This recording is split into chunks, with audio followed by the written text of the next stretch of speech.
Hello friends, welcome to my new blog. आज हूँ श्रावण मासर तृतीय सोमवार।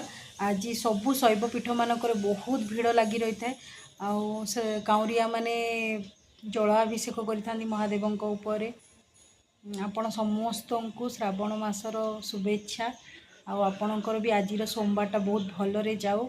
महादेव आशीर्वाद रू आपण मैंने भी बहुत भलरे रुहतु। चलतु मो ब्लॉग रे आपण को मु बहुत किसी देखेबी। कंटिन्यू रही था मो सहित। यहाँ हूँ त्रिशाखा बेलपत्र जोटा महादेव उपर चढ़ी थाए। महादेव बहुत प्रसन्न होता। यहाँ हूँ कनियर फूल अरख फूल दुदुरा फूल और दुदुरा फूलर फल भी महादेव पाखे पूजा होता है।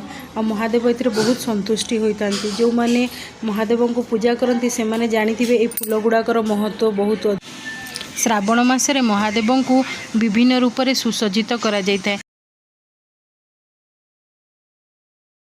बर्तमान मु चली निजपाई सागुपणा बनाई। जेहेतु आज सोमवार अच्छी से मु फास्टिंग रखे से आज बनी सागुपणा। देखु यहाँ मोर सागुपणा केमती मुझे तैयारी करची। प्लीज़ चैनल टे को लाइक शेयर एंड सब्सक्राइब कर देबो।